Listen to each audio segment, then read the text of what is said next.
Hello, my name is Jordan King, and today we will be creating a C++ program which will create a calculator. We'll be creating a calculator program through C++. And I will give you step-by-step directions to create the calculator program. So first we want to include the header files. These header files right here. This iOS stream header file will allow you to access the C++ reserved word library, and make sure to also include your using namespace std, and also include your int main function. The main function allows the computer to invoke or call upon other functions. So like the main function is like the hierarchy, like it's the king of all the other functions, and it's calling on its other servants. Okay, so after we do that, we're going to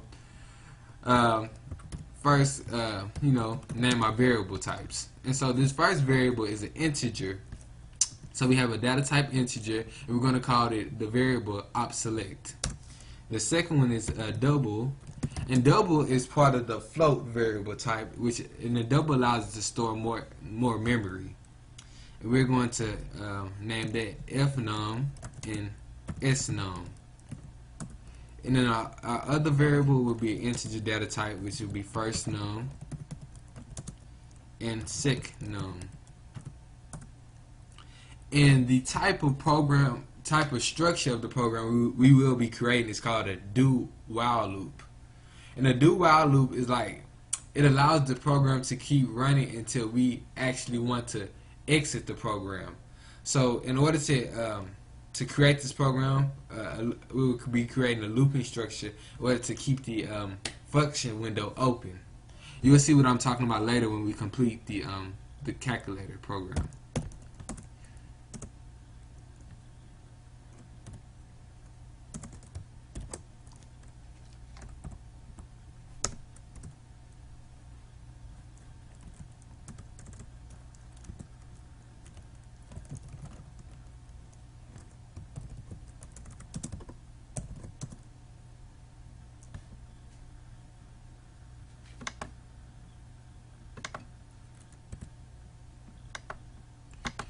And now we're about to set up our interface.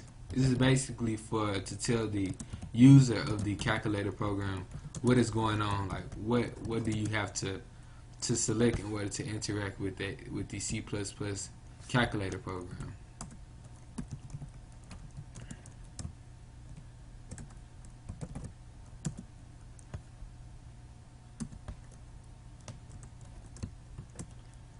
This that I'm now typing in is the slash in the end. It is basically saying that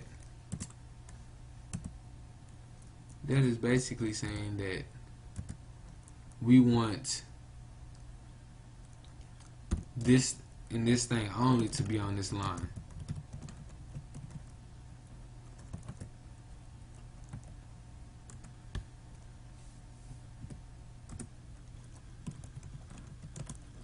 And so we'll go by doing these different interface instructions just to let the user know what's going on. And so we're basically naming giving the numbers, selecting the numbers for the different type of operations. So 1 is for addition, the 2 will be for subtraction,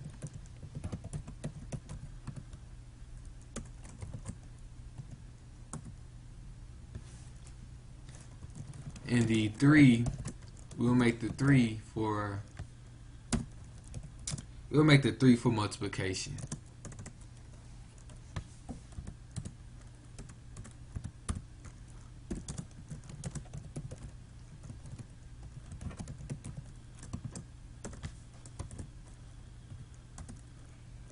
And we'll make the 4 for division.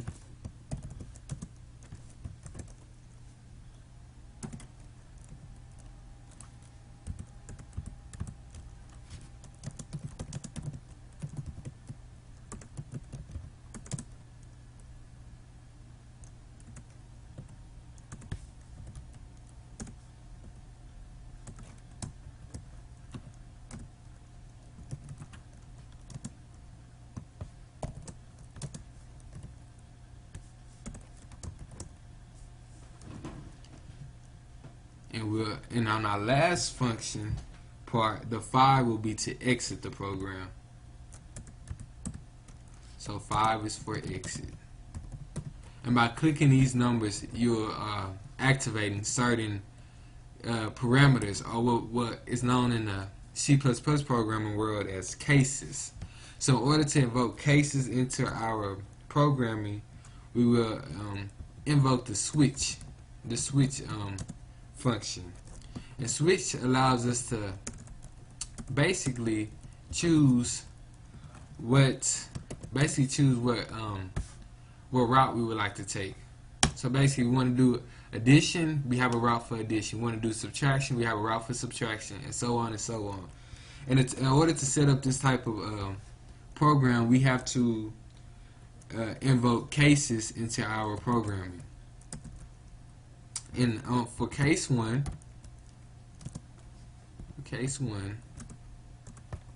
and this is basically, make sure you pay close attention to the syntax structure, because the syntax structure is very, very picky when it comes to C++ programming.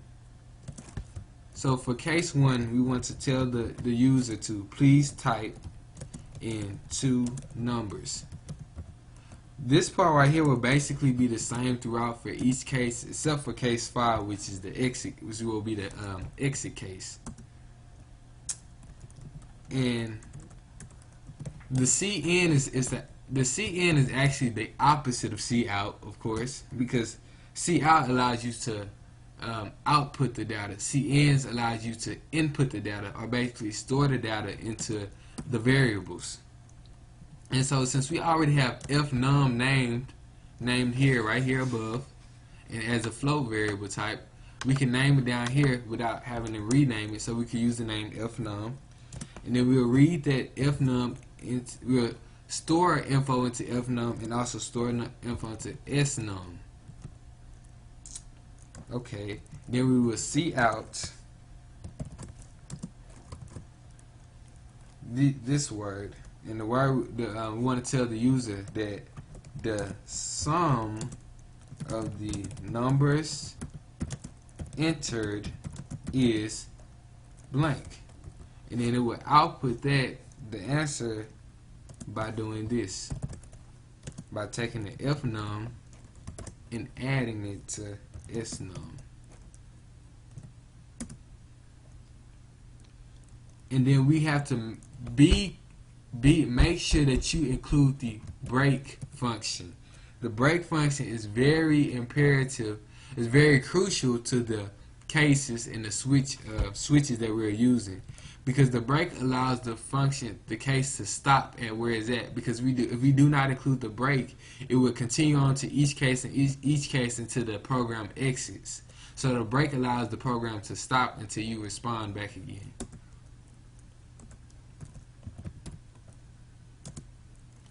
Now we're creating case 2, and we're basically going to do the same thing as we did in case 1 with the please type in 2 numbers.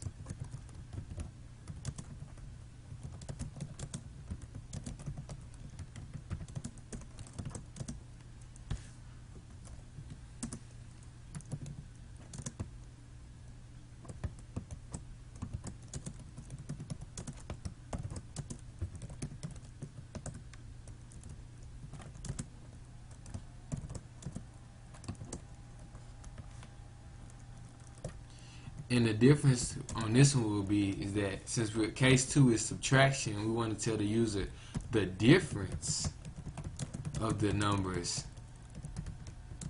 entered is, and then we'll also tell the computer program to subtract fnum from snum.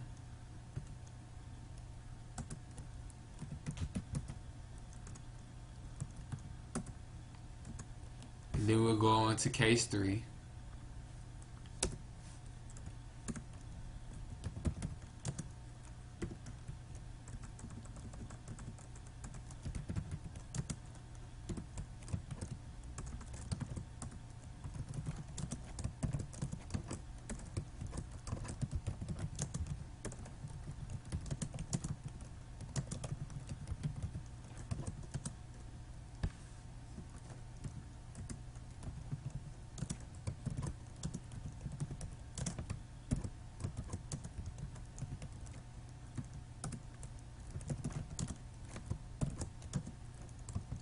And the difference, case 3 is for multiplication. Case 3 is for multiplication. So we want to tell the user that the product of the numbers entered is space. And then we want to tell the computer that in order to give it its number, we want to tell the computer to multiply fnum with snum. Then make sure to include the break function, which is very important. Case 4 is for division.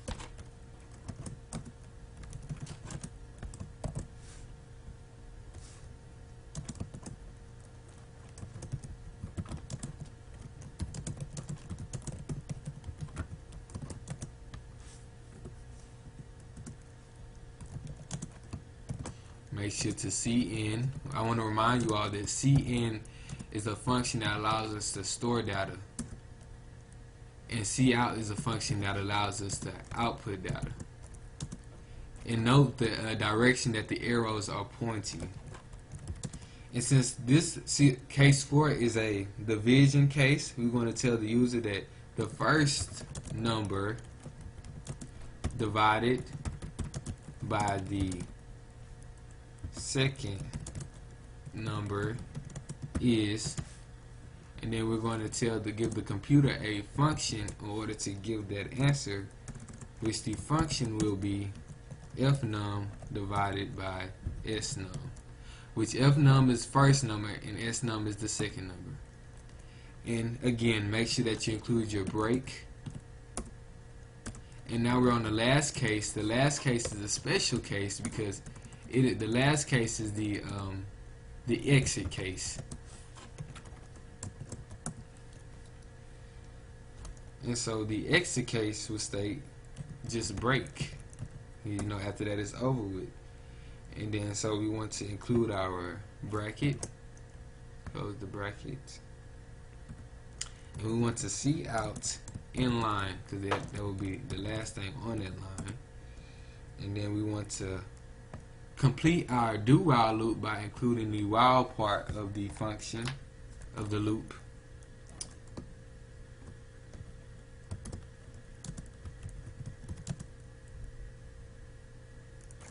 While op-select,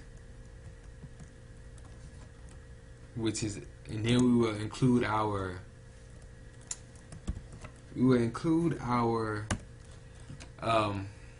relationship operator. This relationship operator has an exclamation mark and an equal sign, and is basically saying that op-select is the name of our integer value. It's a data type. It's a variable, and so it's saying that when this op-select reaches, when the op-select is not 5, then the program will end. Yeah, this is basically saying op-select is not equal to 5.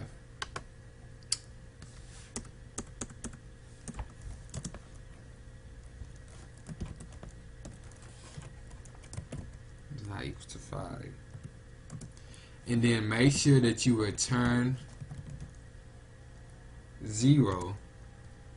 Returning 0 is basically the last statement in the function of any C++ programming, because as I told you that the main function is the king function, and this king function is calling on other functions such as the do while loop. It is going back and forth in between the computer and calling each function. So when it gets to this last function, the operation has to return a 0. Back to the computer as a value type. And so once we have created our entire calculator program, we need to build the function to make sure there are no errors in it.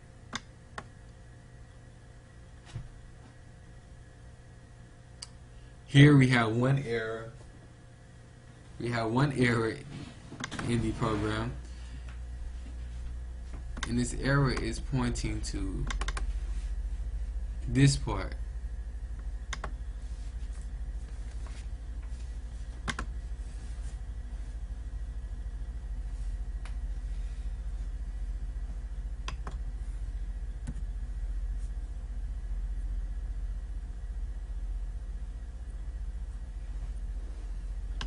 In many C++ programs, there will be errors in the program, so therefore you have to go through and take a time to correct the errors.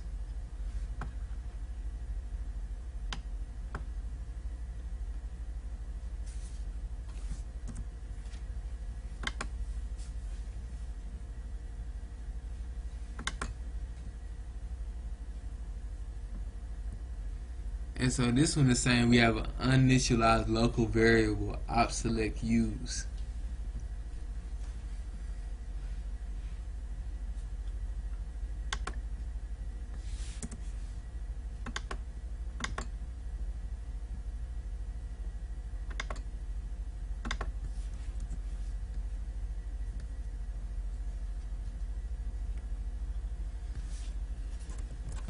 Okay. Well, the reason it is saying that is because we forgot to cin obselect. And we have to cin obselect because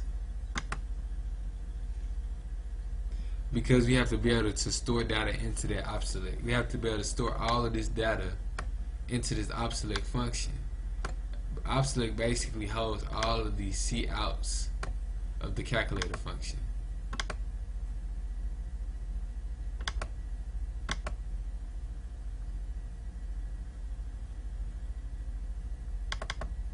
And here we have a syntax error.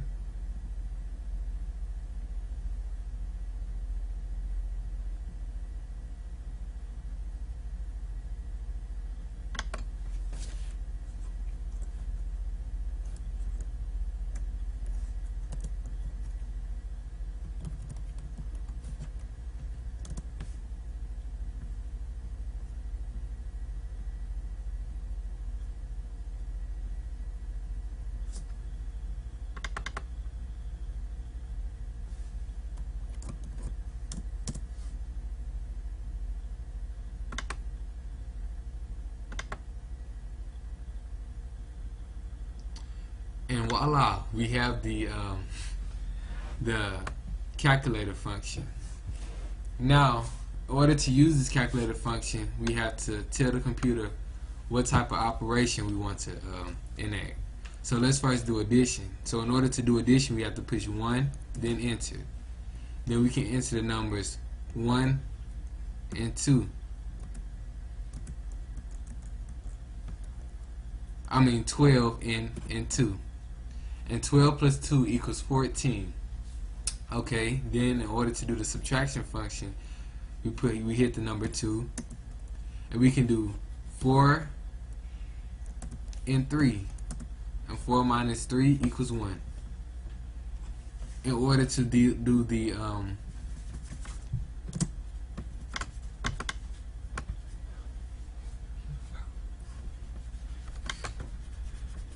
in order to do the multiplication function, we hit 3, and let's multiply the numbers 3 and 4, which give us 12. In order to do the division, we hit the number 4. Let's divide 25 and 5, and we get 5. In order to exit the calculator program, we hit 5, and the program stops running. And see, I told y'all it was important to note that we were doing a do while loop, which the loops continue on and on until an exit function hits. And when an obselect cannot equal to 5, and when obselect equals to 5, basically it ends the program. Okay, it ends the while loop. And so that is the end of our calculator C++ tutorial. Thank you.